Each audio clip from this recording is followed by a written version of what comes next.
Pues hoy hemos subido hasta Bilbao para encontrarnos con el gran Juan José Benítez, que acaba de publicar, como bien sabéis todos, su último libro, El diario de Eliseo, Caballo de Troya, Confesiones del segundo piloto.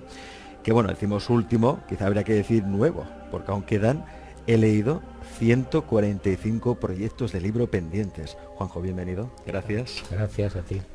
145 libros. Más o menos, sí. Que no voy a poder hacer, claro.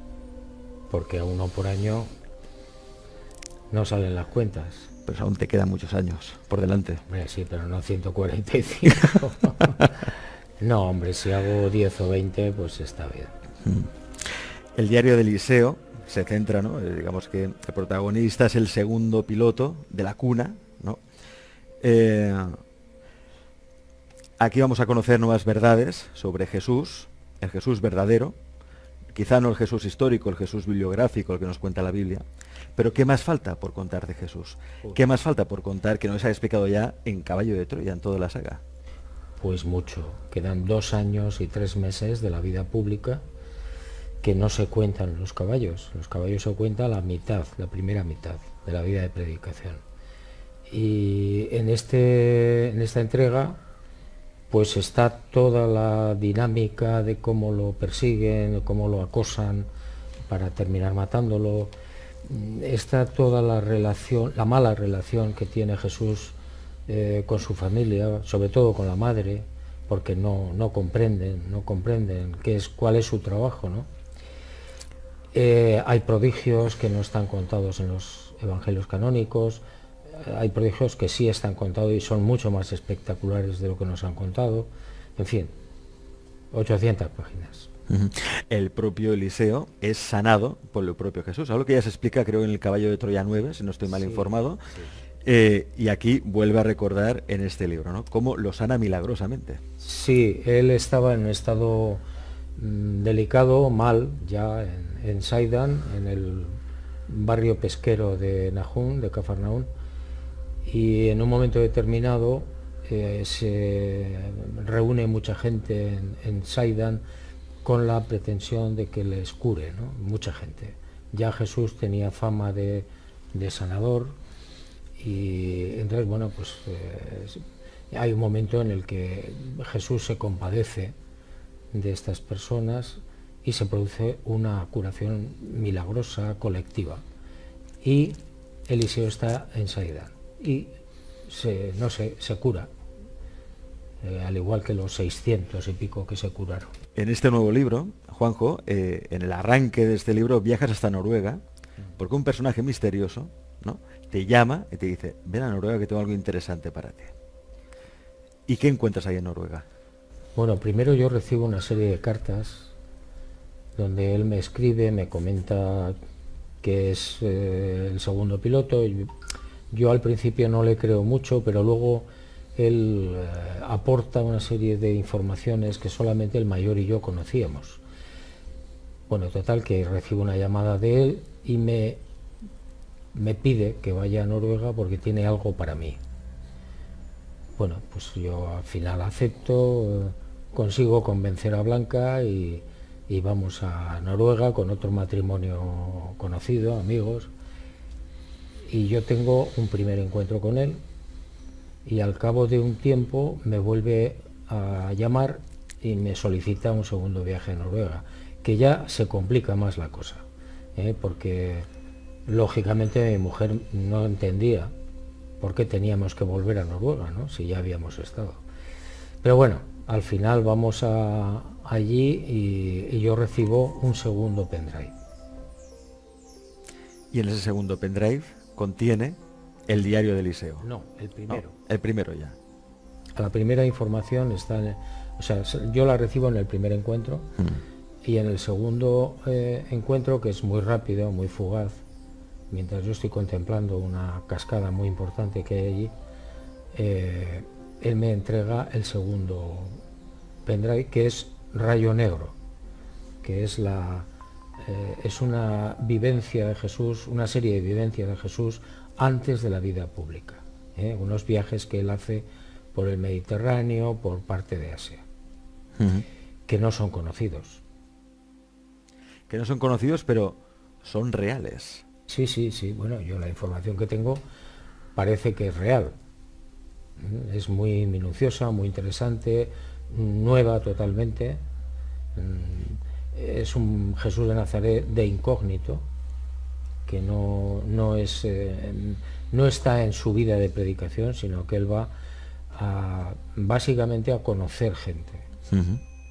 ¿Qué diferencia básicamente el Jesús que nos cuenta tanto Caballo de Troya como en este diario de Eliseo del Jesús que nos cuenta la Biblia? ¿Cuál es la principal diferencia? Es que hay muchísimas. Casi todo lo que sabemos por los evangelios está deformado, cambiado, bueno, es un desastre. Entonces, quizás la diferencia más importante es que el Jesús de Nazaret de Caballo de Troya es un Jesús muy próximo, muy cercano, que no tiene nada que ver con el Jesús que nos ha vendido la religión. Un Jesús fiscal, un Jesús severo, castigador, no tiene nada que ver con eso. Ni un Jesús tampoco que pretendiera evangelizar, ¿no? O crear una iglesia. No, para nada. No era su objetivo. Para nada. Jesús ni tuvo pensamiento de crear una iglesia, ni encomendó ninguna creación de la iglesia, ni dijo nada sobre la famosa frase de Pedro, tú eres Pedro, sobre esa piedra edificaré mi iglesia. Todo eso es falso.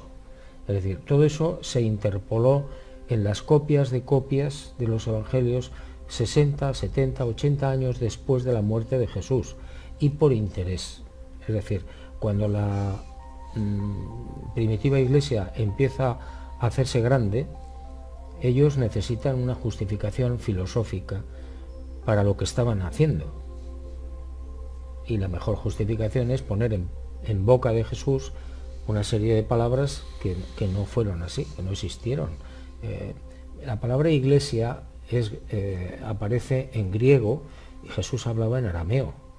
Por tanto, no pudo referirse a tú eres Pedro y sobre esta piedra edificaré mi iglesia, porque no era una palabra usada por él. Él usaba arameo. Bueno, es un auténtico desastre.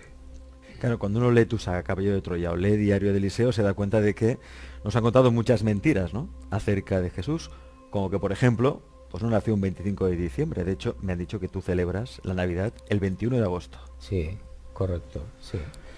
Bueno, yo celebro la Navidad en agosto porque entiendo, por la información que yo recibo, que Jesús nació en esa época, en época seca, y tiene su lógica. Es decir,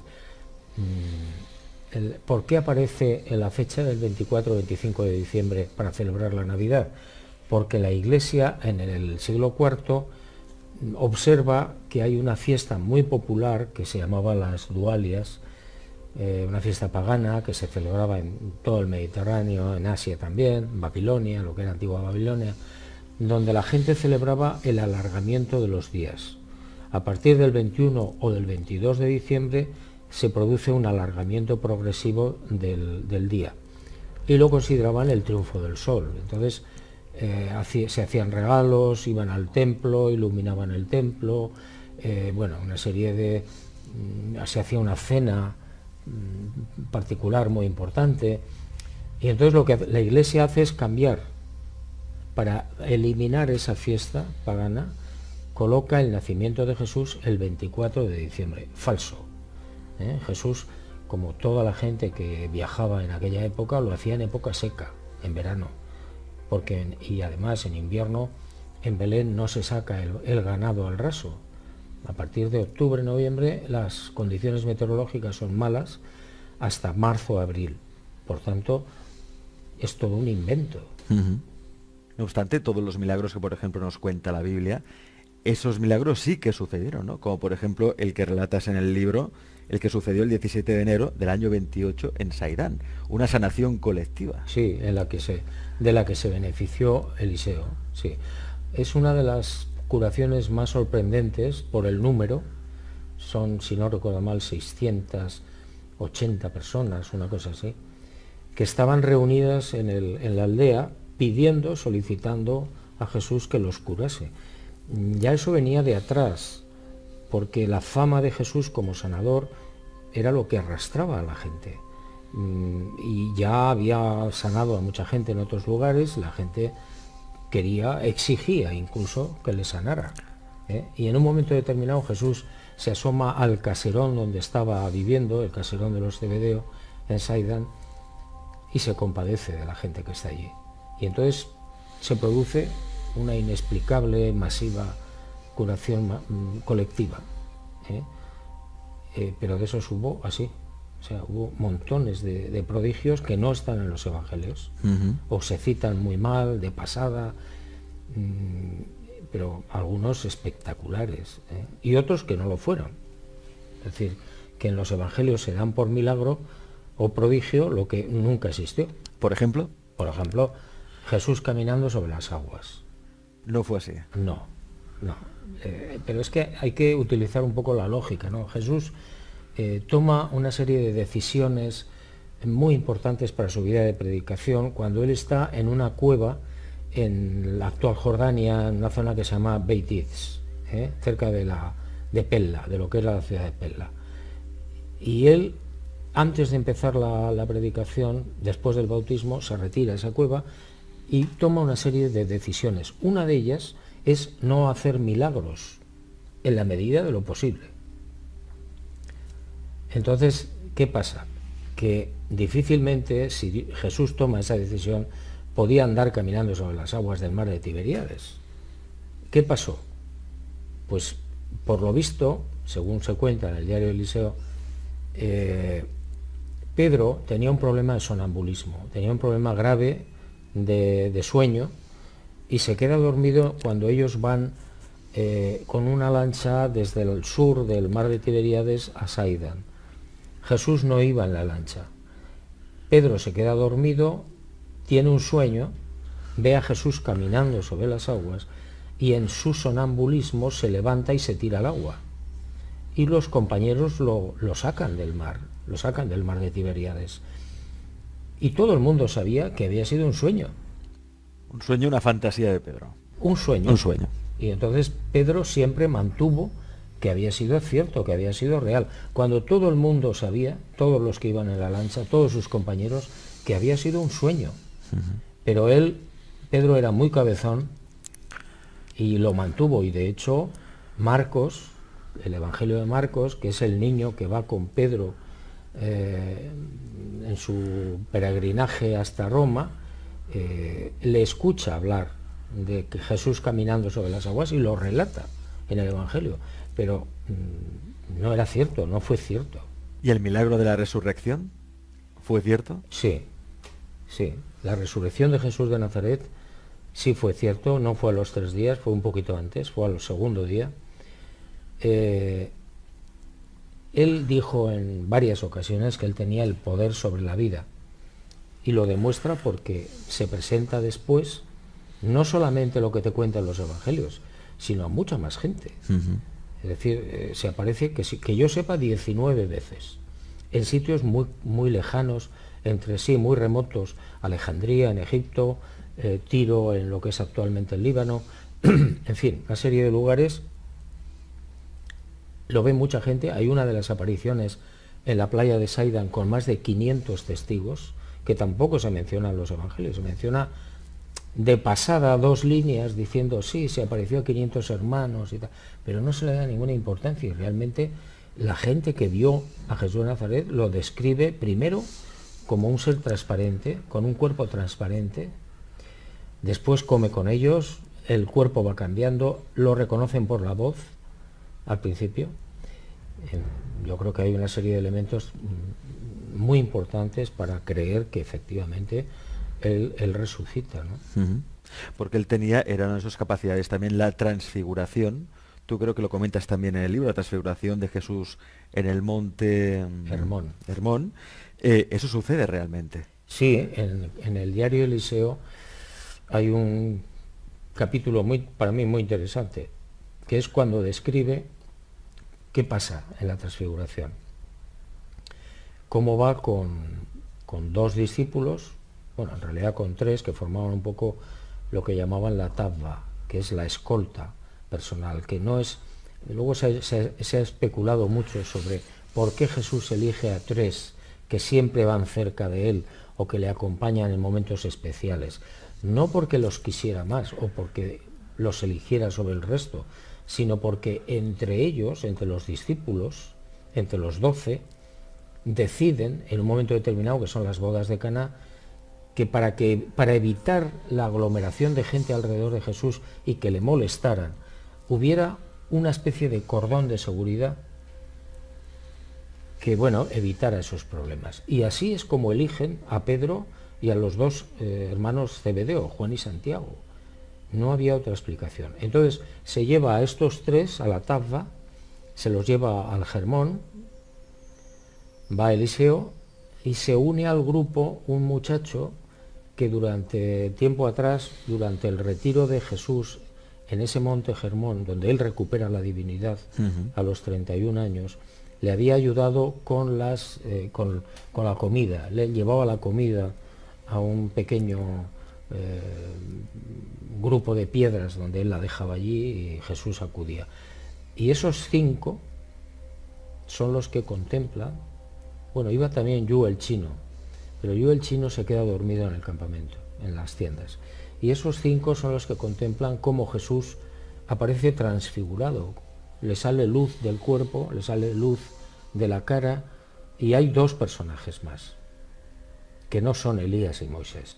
Claro, cuando uno asiste, ¿no?, a esos milagros, a la transfiguración, por ejemplo, de Jesús, hay quien incluso dice que Jesús no era de este planeta, que era un extraterrestre o que venía de otros mundos o de otro planeta. Claro, ¿de dónde viene Jesús? Jesús era humano. Jesús era humano, es decir, él nace en Belén, como cualquier persona, como cualquier niño. No hay ninguna intervención, como dice la Iglesia, o como dice la religión, del Espíritu Santo en su concepción. No. María y José estaban casados cuando se produce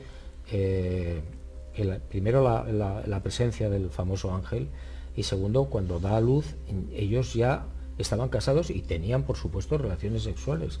No había ningún problema. Eso fue un invento del siglo IV, de un señor, que era un papa, que yo creo que estaba trastornado, porque no hay ninguna necesidad de que Jesús naciera de una virgen. Y si de verdad hubiera nacido del Espíritu Santo, Jesús hubiera sido una niña, por un problema cromosómico. Entonces, Jesús como humano es humano. Como naturaleza divina, sí es el gran extraterrestre, entre comillas. ¿Por qué?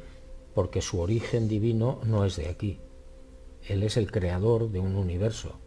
Y por tanto, sí, desde ese punto de vista podríamos considerarlo como un no humano. Entonces, este universo no surge del azar de un Big Bang, sino que hay un creador, hay algo supremo, una entidad suprema que lo ha creado todo. Sí.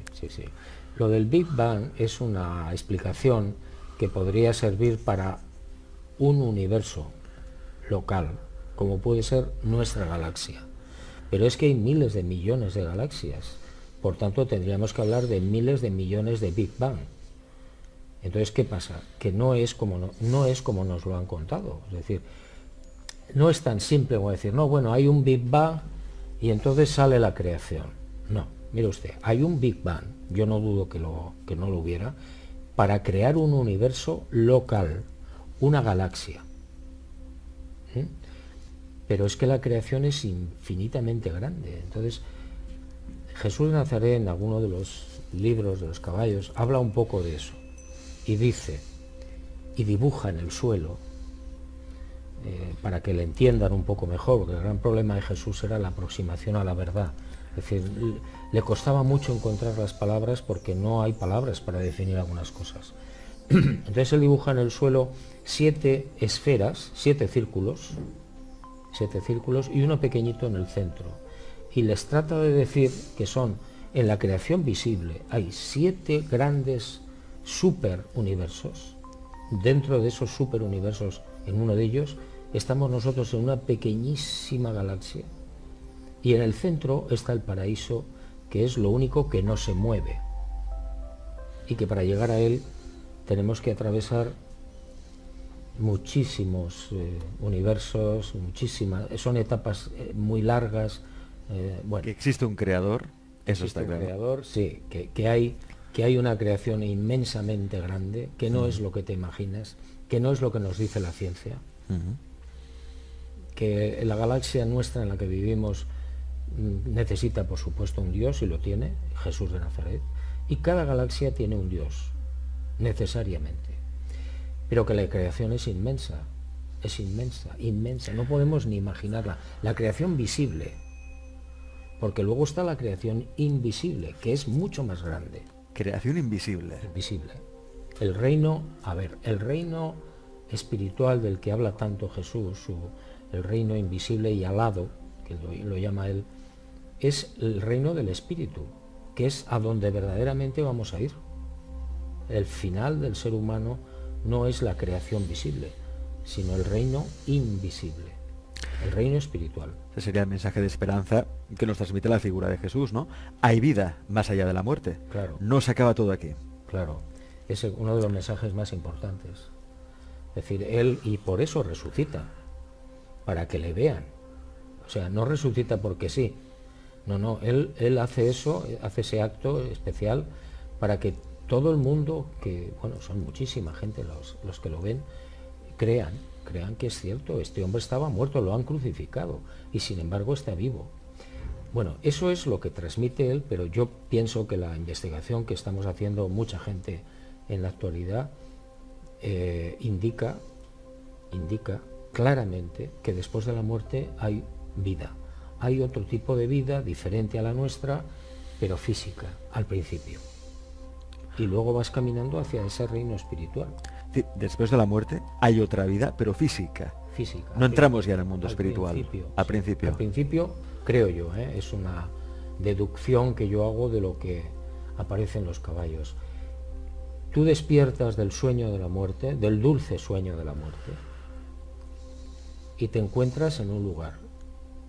Supongo que al principio muy confuso. Hay gente, estás allí, tienes un cuerpo físico, que es... Como una sala de espera. Bueno, sí, es una sala de resurrección. Y entonces ese cuerpo es el que tú decides voluntariamente qué clase de cuerpo quieres tener de acuerdo con el mejor momento de tu vida. A partir de ahí empiezan a suceder cosas. Aparece gente muerta que son amigos o familiares tuyos, empiezas a entender medianamente, hay un proceso de reconversión mental lógico y necesario. ¿Por qué? Pues porque tú vienes arrastrando una vida física en la materia con muchos problemas, muchos vicios, muchas manías, muchas historias. Y todo eso hay que cambiarlo y hay que modificarlo. Y a partir de ahí tú sigues avanzando sin morir nunca más, hasta que tu cuerpo físico queda convertido en luz y entras en el reino del espíritu. El reino de los cielos, ¿qué sería? El reino de los cielos. De los cielos. Lo que pasa es que el reino sí. de los cielos tiene muchas variantes, no es uno solo. Son muchos procesos, muchos pasos, hasta que llegas al paraíso. Pero ahí no se acaba la historia. Ahí no se acaba la historia. No, cuando llegas al paraíso, que es algo inconcebible, no hay palabras para describir esa historia, y tienes que entrar soñando. A partir de ahí tú eres un Dios con mayúscula, y a partir de ahí se te puede encomendar la creación de otros universos en zonas no creadas o increadas. Digamos que todos tenemos como un Dios en nuestro interior, ¿no? Es el toque divino que todos tenemos. Sí, pero además de la chispa divina que tú llevas en tu mente y todos los seres humanos, cuando tú llegues al paraíso, según mi información, tú eres entrenado y preparado para ser un Dios creador. Tú. De la misma manera que Jesús de Nazaret es un Dios creador. Información recibida, obviamente, por estos oficiales, ¿no?, de la operación Caballo de Troya. Sí, todo está en los caballos. Todo está en los caballos.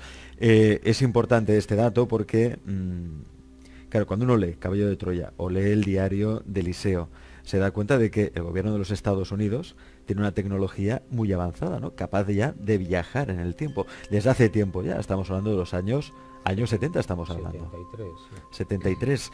73. Claro, si uno domina, que es una de las, digamos, uno de los enigmas, ¿no? O inquietudes que a uno se le puede despertar leyendo Caballo de Troya. Es decir, si un gobierno como el de los Estados Unidos, que sabemos que, bueno, pues es un poco intervencionista, seamos sinceros, ¿no? Domina esta técnica de viajes a través del tiempo, puede modificar la historia. No se puede modificar la historia. Eso es algo que aprendí yo del mayor y que yo se lo planteé. Y me dijo, no es cierto, la paradoja famosa no es correcta. Te dicen, bueno, yo viajo al pasado y veo a fulanito de no sé qué, le doy 2 tiros, lo mato y yo no existo. ¿Por qué? Porque ese fulanito es mi antepasado. Y por tanto me elimino. No es correcto. Esa paradoja no es correcta. Cuando alguien viaja en el tiempo, hay, no sé qué palabra expresar, bueno, él no sabía qué palabra expresar, hay un designio que evita cualquier percance de ese tipo. Por tanto, colocar a alguien en el pasado no significa que tú vayas a modificar el futuro. Está organizado de tal manera que eso es imposible. Lo que pasa es que el ser humano se ha agarrado a esa paradoja y dice, es imposible, no se puede viajar en el tiempo. Sí se puede. Quizá porque, como decía aquel, existen otros mundos, pero están en esta, igual que existen diferentes futuros. Tú puedes modificar la historia, pero estás modificando un futuro alternativo.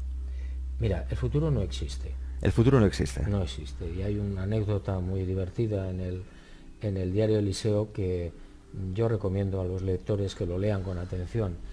Alguien le pregunta a Jesús en un momento determinado, cuando él va caminando por allí por Israel, le pregunta, bueno, el futuro, ¿eso existe? ¿Qué es el futuro? ¿Tenemos que creer en el futuro? Y Jesús les dice que no, que el futuro no existe. Y le dice, mira, yo os lo voy a demostrar. Y entonces estaban en una aldea muy pequeña y se va con 100 o 200 personas a la orilla de un río que pasaba por allí. Se sientan todos y les dice, vamos a esperar que llegue el futuro. Entonces se sientan y están como 2 o 3 horas mirando a la otra orilla del río, Jesús en primera fila y todos sentados detrás, todos expectantes. Y a las 3 horas Jesús se levanta y le dice, bueno, como veis el futuro no llega. Y se van. Entonces, ¿cuál es la historia? Pues la conclusión es que, y él lo dice, lo insiste mucho en eso, ¿no? Dice, olvidad el futuro, vivid ahora. El presente. El presente, ni siquiera el presente, vivid el ahora, que ya ha pasado. Porque todo lo demás es inútil, es decir, y yo soy el primero que hace planes, ¿eh? Pero bueno, porque soy humano todavía, ¿no? Planes que, bueno, todavía. ¿Eh? Bueno, y te quedan muchos años aún de humano, ¿eh? Sí, bueno, no sé cuánto me queda. No tengo ni idea. Tampoco me preocupa gran cosa, ¿eh? O sea, no tengo ningún miedo a morir. Sí tengo miedo a la forma de morir. O sea, no es lo mismo que te atropelle un autobús que te duermas en la cama tranquilamente, ¿no? Pero no me importa morir porque sé lo que hay después. Estoy seguro al 150%. Voy a seguir vivo. Quizá también es normal hacerse planes a futuro, pero no más allá de 2027. Lo digo por otra de tus novelas, que a mí me encanta, Gok, Sí. que, bueno, según has explicado en varias entrevistas, lo que cuentas en la novela es real, o tú has recibido esa información de que puede que un meteorito apocalíptico caiga en la Tierra en 2027. Por lo tanto, planes a futuro tampoco podemos hacer demasiados. Ojalá esté equivocado. Pero sí, yo he recibido algunas informaciones por diferentes canales y caminos que apuntan hacia eso. Es decir, que ojalá esté equivocado. Que apuntan a que quizás en agosto del 27 un meteorito enorme, muy grande, más grande que el Everest, puede impactar en el océano Atlántico y provocar en 48 horas a 1.000 o 1.200 millones de muertos. La extinción, No prácticamente. no la extinción, pero algo muy grave. Y además provocar el oscurecimiento del sol durante una serie de años, que sí sería un caos. ¿Se sabe si los gobiernos están trabajando ya en un plan antimeteoritos? ¿Tienes esa información o te ha llegado? No, sospecho que sí, y sospecho que lo saben. Bueno, no hace mucho tiempo NASA advirtió de que en el 2027 podía llegar un meteorito, que se estaban haciendo pruebas y una serie de cosas, ¿no? Ojalá esté equivocado. Esperemos que sí. Ojalá. Seguimos hablando del diario de Eliseo, seguimos hablando de esa información vital para conocer una figura trascendental en la historia como la de Jesús, porque sin él no se entiende la historia realmente. De hecho, ya se dice antes y después de Cristo, ¿no? Es una figura fundamental. Jesús era un sanador. Jesús era el Mesías. El objetivo de la operación Caballo de Troya precisamente clonar a Jesús, ¿no? Hacerse con su sangre, para poder clonarlo ahora en el momento presente, con el objetivo de, bueno, de crear varios Mesías, ¿no?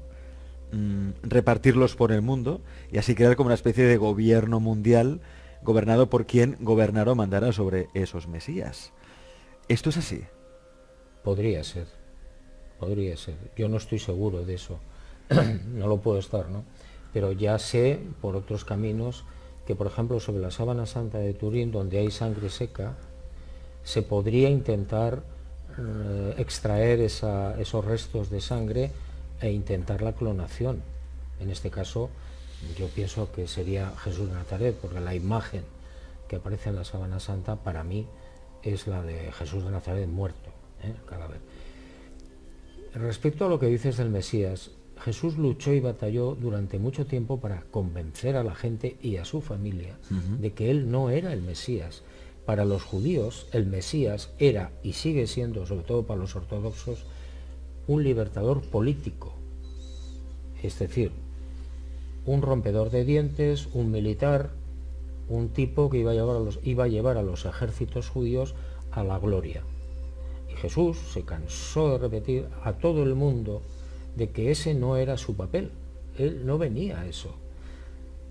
La madre, María, tuvo bastantes enfrentamientos con el hijo a cuenta de ese asunto, porque ella interpretaba que la aparición del ángel que le anuncia que va a tener un hijo, tal, que también está manipulado, ella interpretaba que Jesús era ese Mesías.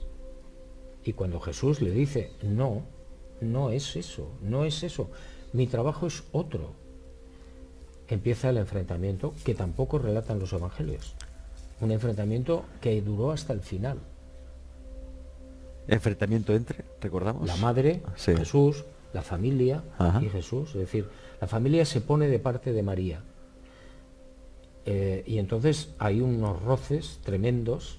Mira, hay una anécdota terrible en el diario de Eliseo, cuando a Jesús lo están persiguiendo para capturarlo y prácticamente se le está echando encima el grupo de levitas, de policías del templo que iban a por él. En Saidan, en el patio, en el caserón de los Zebedeo, él se despide de una serie de seguidores. En esos momentos llega la madre y dos de los hermanos al caserón de los Zebedeo para hablar con Jesús, pero hay tanta gente que no pueden entrar. Y entonces le transmiten de uno a otro, está aquí tu madre y tus hermanos. Y llega a los oídos de Jesús. Y Jesús dice, pero ¿quién es mi madre y quiénes son mis hermanos? María le transmiten lo que dice Jesús y se desmaya. Tampoco lo cuentan los evangelios. Entonces llegó un momento de enfrentamiento, no de enfrentamiento, sino de distanciamiento entre Jesús y los suyos, que bueno, aquello fue terrible. O sea, su familia quería que se dedicara a una cosa y él quería hacer otra. Claro, toda la familia pensaba que era el Mesías libertador. Libertador. Libertador político. Y Jesús les dijo por activa y por pasiva. Al final ya se aburrió y dejó que les llamaran lo que quisieran, ¿no? El Mesías. No era el Mesías. Por eso está mal utilizada la palabra Cristo o Jesucristo. ¿Por qué? Porque Cristo significa Mesías en griego. Y Jesús no era el Mesías. Por tanto, llamarle a Jesús de Nazaret Cristo o Jesucristo es un error. Es lo contrario a lo que él quería y por lo que murió. Se habla mucho últimamente, y supongo que también porque todos tenemos, el ser humano tiene una necesidad espiritual, necesidad de creer. Es cierto que la Iglesia cada vez colma menos esa necesidad espiritual y hay gente pues que opta por otras tradiciones o filosofías o incluso religiones, ¿no? Bueno, tú por ejemplo, Juanjo, al enterarte de todas las mentiras que nos habían explicado, que te habían explicado sobre Jesús, decidiste excomulgarte. Sí, yo me hice apóstata. Te dices sí, apóstata. Apóstata, es decir, no próstata. Apóstata. Entonces me fui, claro, por coherencia, ¿no? Es decir, si yo no estoy de acuerdo con un grupo, con una sociedad, con un club, con lo que sea, tengo derecho a marcharme de ese club. Y es lo que yo pensé durante mucho tiempo, lo pensé, dije, bueno, esto no me convence, esto no es cierto, esto no es verdad, esto está manipulado, aquí están abusando de la gente, están mintiendo sin parar, van a su propio beneficio, la Iglesia es un negocio, las religiones son un negocio. Entonces, ¿qué tengo que hacer? Pues me fui al Obispado de Cádiz y dije que quiero abandonar. Dijo, no, ningún problema, deme usted el DNI y firme aquí. Firmé un papel y pregunté al cura jurídico que había ahí, le digo, ¿y cuánto le debo? Y me dice, nada, esto es gratis. Y me fui. Y creo que ha sido, o fue una de las decisiones más interesantes de mi vida. Yo intento que Blanca, mi mujer, abandone. Pero ella dice que no. Ella dice que no. Por si acaso. No vayamos a arder en los infiernos. Sí, bueno, no creo, vamos. El infierno en buena medida es esto. El infierno está aquí, en la tierra. Sí, sí. Sí, porque después de muerto no hay palabras para describir lo que te espera. Es decir, es tal el grado de, no sé si la palabra correcta es felicidad, pero es tan interesante lo que te espera después de la muerte que es que no hay palabras. O sea, no hay palabras. No hay palabras para definir lo inefable, ¿no? Lo que hay más allá. No hay palabras. No hay palabras. Es decir, yo, a ver, ¿cómo puedo describir, fíjate qué tontería, dentro de todo lo que nos espera, ¿no? ¿Cómo voy a describir que yo después de muerto, con ese nuevo cuerpo físico, voy a tener una visión de 360 grados? Voy a ver a las chicas por detrás. Entonces, y eso es el principio. Es un cuerpo sin aparato digestivo, sin aparato circulatorio. No tienes aparato reproductor. En fin, toda una serie de cosas, no hay desechos. ¿Has visto algo más grosero que ir al váter?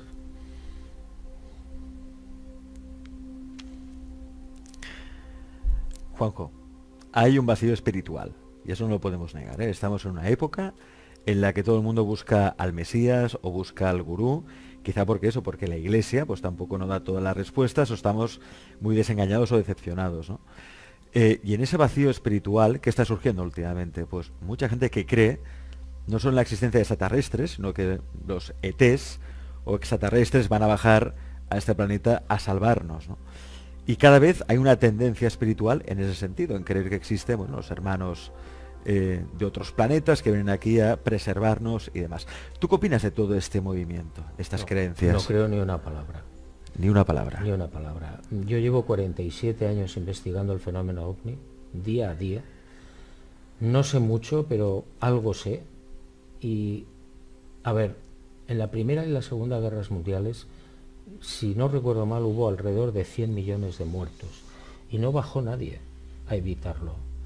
Y hay muchas más guerras, como tú sabes, donde tampoco bajaron jamás a impedir ese problema. Yo no creo que el ser humano vaya a ser rescatado, salvado por ninguna de esas civilizaciones no humanas que existen. ¿Eh? ¿Por qué? Pues porque probablemente cada civilización tiene su destino y no puedes interferir, no debes interferir, aunque esa civilización sea un desastre. Lo cual no quiere decir que no existan.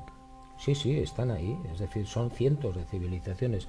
Mira, en mis archivos, en esos 47 años yo he reunido aproximadamente 1.000.000 de tipos diferentes de seres que tripulan esas naves. 1.000.000. Y yo tengo un poquito nada más de la información. Hay casos desde la noche de los tiempos, de encuentros con tripulantes, de cómo esos tripulantes son los responsables de la creación de las grandes religiones monoteístas. Todas. La judaica primero, la cristiana después y la musulmana a continuación. Mahoma era un iluminado, era un contactado. Si todas las religiones vienen de seres extraterrestres, ¿son su inspiración? Las grandes religiones monoteístas, sí. Todas han sido inspiradas o organizadas por equipos, entre comillas, de seres no humanos. A ver, Moisés, cuando entra en el monte Sinaí, cubierto por una densa niebla, con ruidos que parecían terremotos, ¿qué te están describiendo? ¿A Dios? No. Dios no necesita nieblas ni terremotos.